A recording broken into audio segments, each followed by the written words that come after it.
Okay, so you want to understand what's going on with Iran and Israel, huh? Well, the second I saw Iran launches missiles at Israel flashing across my screen, I knew we had a situation on our hands. A serious one. You know, it's wild. We're all watching this play out in real time, trying to piece together the story just like everyone else. And the implications, well, they're huge. It really makes you realize, how fast things can change in geopolitics. One minute it's all like cat memes and then bam, maps and air raid sirens. And to really get a handle on this, we got to understand the players, right? Starting with Iran's Islamic Revolutionary Guard Corps, you'll hear them called the IRGC. They're a powerful military force, a big deal in Iran, and they're the ones saying, yep, we launched those missiles. And on the other side of those missiles, Israel. They're on high alert, which is understandable. I mean, they've got a pretty impressive missile defense system. But the scale of these attacks, it's got everyone holding their breath. And here's where it gets even more interesting, more complicated. Hezbollah. They're based in Lebanon. They've got Iran's backing and their history with Israel. Oh, it's a long and messy story. And Iran's saying these attacks, they're directly related to the death of Hezbollah's leader, Hassan Nasrallah. We talked about his death recently, remember? Iran's making it clear this is payback. An eye for an eye. And the thing is, the speed with which Iran got ready for this attack, it's like they were ready to go, prepared. Exactly. It's not like they were caught off guard. We're hearing that the U.S. knew Iran had resources in place, maybe even left over from a similar event back in April. This wasn't just a spur-of-the-moment thing, This feels planned. It does, doesn't it? And that's why the United States, they're in a tricky spot. Trying to support Israel's security, sure, but also trying to stop this whole thing from becoming a regional war. It's a delicate balance. Okay, so let's rewind a bit. Back to the beginning. It all started with those rumors coming out of Washington. Whispers of war, Right. Reports started surfacing that U.S. intelligence had picked up signs of an Iranian ballistic missile attack and that it was imminent.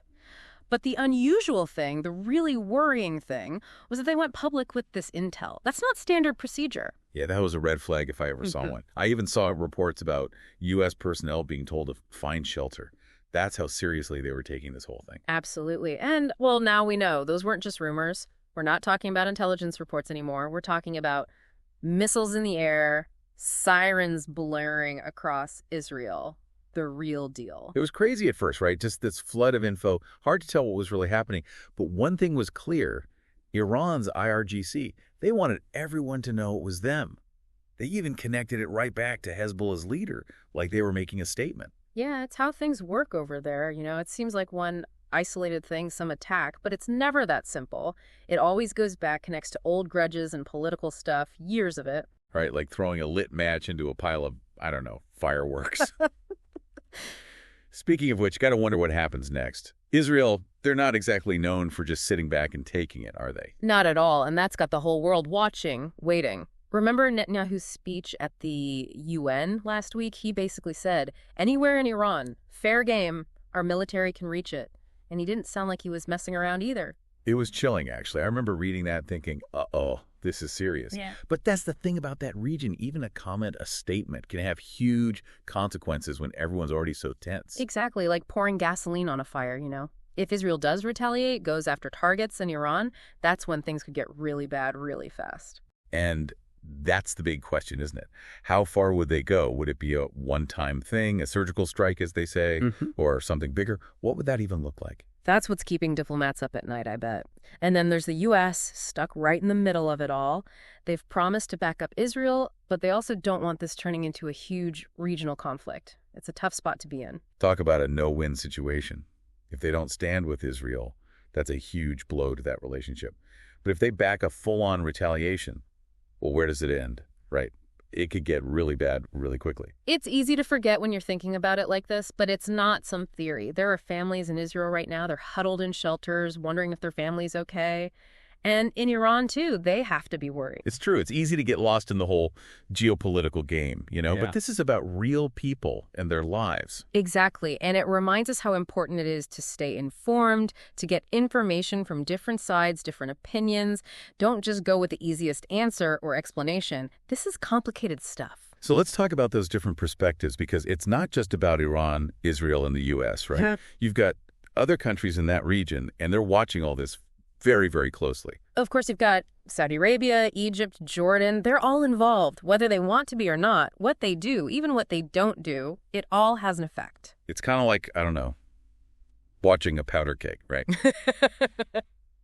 And everyone around it is nervous, but they've all got their finger on the lighter. Who's going to make the first move? That's the big question. You know, one of the really interesting things about this whole thing is how it shows you the connections, the alliances, the rivalries all across the Middle East. It's like this tangled web, and if things get worse between Israel and Iran, it's going to drag other countries in, whether they want to be there or not. And it's not just them, right? It's not just that region. This affects everyone. The whole world's watching. The U.S. is already involved, but I guarantee you every other major power out there, they're watching this and making their own plans. Absolutely. The world's all connected. Things that happen over there, they matter over here too. Which brings us back to you, listening to us right now. Because this isn't just some story in the news, some political thing happening far away. It shows how quickly things change, how unpredictable it can be, and how it can have real effects on everyone. It's a reminder, right? Stay informed, pay attention, and don't just accept the simplest answer. The world's complicated. But when we understand what's happening, why it's happening, well, then we're better prepared. So where do we go from here? What should we watch out for as this all plays out? Watch Israel. Will they stay quiet? Will they strike back? If they do, how will they do it? And then watch the U.S. How do they handle this? Can they keep things from getting worse? And don't forget about the other countries in the region. What they do, what they don't do, it all tells us something. This is one of those situations there are no easy answers.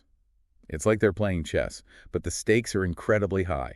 One mistake and things could get really bad. But like they say, knowledge is power, right? The more we learn about this, the better we understand what's going on, what might happen. And you never know. Maybe by talking about it, by understanding it, we can help make things a little bit better, a little more peaceful. Let's hope so. This is The Deep Dive, and I'm your host. Thanks for listening. Stay curious, stay informed. We'll be back soon to dive into something new.